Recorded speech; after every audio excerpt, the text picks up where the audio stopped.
આજની વાર્તા ટોલ્સ્ટોયના જીવનમાં કરુણાનો જન્મ આપ્યો.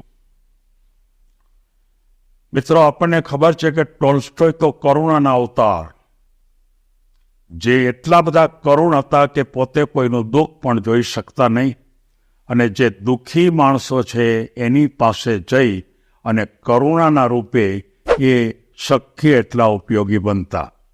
પણ એ જ્યારે નાના હતા એ વખતે એનામાં કરુણા નહોતી. એને કરુણાનો જન્મ કોકે આપ્યો હતો, અને એ જન્મ પણ એક નાના માણસ દ્વારા થયેલો. આ પ્રસંગ મારે તમને વાર્તાના રૂપમાં કહેવો છે. એકવાર ટોલ્સ્ટોય એક ઘોડાગાડીમાં એ કોઈ એક જગ્યાએથી બીજી જગ્યાએ જતા હતા. ઘોડાગાડીમાં સારથી હતો, ચલાવતો હતો, પણ પરિસ્થિતિ એવી હતી કે ઘોડો થોડો વૃદ્ધ હતો, એટલે ધીમે ચાલતો હતો. બહુ ઉતાવળ ઘોડો કરતો નહોતો, દોડતો નહોતો. સારથી એને હળવે હળવે ચાબુકથી એને ચાબુક લગાવે અને એ ધીમે ધીમે ધીમે આગળ હાલતો હતો. જે 12 વર્ષનો ટોલ્સ્ટોય સારથીને એમ કહે છે કે તમે કેમ ચલાવતા નથી ઘોડાને? તમે એને તમે મને ચાબુક મારો, એને ખૂબ મારો, એ દોડવા માંડે. આટલી ધીમી ગતિએ ઘોડો ચાલે તો આપણે ક્યારે પહોંચશું? અને આ વાત યોગ્ય પણ નથી, શું કામ નથી તમે મારતા? ત્યારે સારથી તો ટોલ્સ્ટોયને કંઈ કહી ન શકે. થોડી વાર એ જ પ્રકારે ઘોડો ચાલતો રહ્યો, એટલે ટોલ્સ્ટોય એમ કીધું કે લાવો મારી પાસે ચાબુક છે, તમે બાજુમાં બેસ ચાવી કે. એ 12 વર્ષનો ટોલ્સ્ટોય ઘોડાને મારવા માટે ચાબુક લગાવે છે. ઘોડો ચાલતો નથી, કારણ કે માંદો છે અને વૃદ્ધ પણ છે. એને ચાબુક ઉપર ચાબુક એક પછી એક એની ઉપર ખૂબ લગાવ્યા, પણ તેમ છતાં ઘોડો એક પણ ડગલું ચાલવાની કરતો નહોતો. સાવ ચાલતો બંધ થઈ ગયો. લોહી લોહાણ થઈ ગયો, ચાબુક તૂટી ગઈ. ત્યારે ટોલ્સ્ટોયે પેલા સારથીને એમ કીધું કે તું બીજી ચાબુક લાવ, મજબૂત ચાબુક લાવ, આજે હું એને મારીને પણ ચલાવીશ.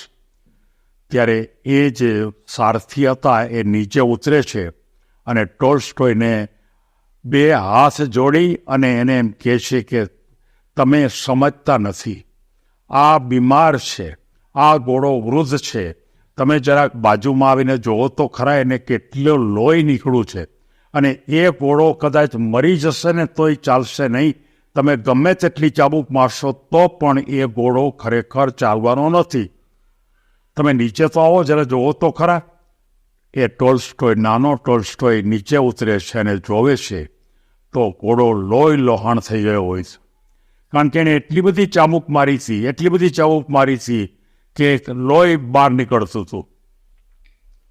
એ વખતે ટોલ્સ્ટોય નાનો, એના મનમાં એક કરુણા જન્મી.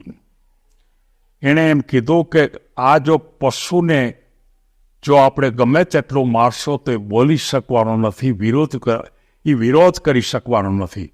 માણસને તો ગમે તેટલું મારશો ને તો રાડું નાખશે, પણ વિરોધ કરશે, આપણી હામા થશે.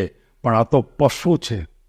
એટલે એના ત્યારથી એના મનમાં એક કરુણાનો જન્મ થયો, અને એ કરુણાનો જન્મ કરાવનાર પણ માત્ર ઘોડાગાડી ચલાવનાર સારથી હતો.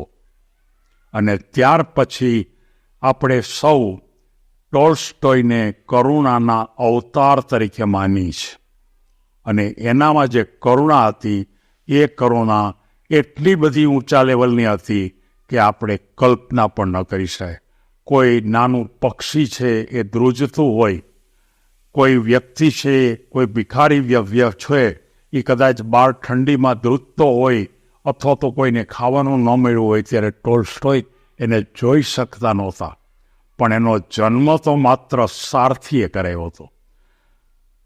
મારે સૌ આ ગ્રુપના મેમ્બરોને કહેવું છે કે દુનિયાની અંદર કરુણાનું વ્રત તમે લઈ લો, અને કરુણાનું વ્રત આ દુનિયામાં સૌથી મોટું વ્રત છે. અને આ વ્રત દરેકે પાળવું જોઈએ. જે લોકો દુઃખી છે એને મદદ કરો, જે લોકો પરવશ છે એને મદદ કરો, જે લોકો કંઈ કરી શકે એમ નથી એને માટે પણ કંઈક કરો. કારણ કે કરુણા તમારામાં જો નહીં હોય તો તમે માણસ તરીકે જીવો છો એ હકીકત નથી, પણ તમે પશુ અથવા તો રાક્ષસ તરીકે જીવો છો. એમ ટોલ્સ્ટોય કહેતા હતા. આપણે આમાંથી જે કંઈ યોગ્ય લાગે એવા ગુણનો વિકાસ કરીએ અને કુદરત આપણને આ ગુણનો વિકાસ કરાવે એવી લાગણી સાથે મારી વાત પૂરી કરું છું. ધન્યવાદ.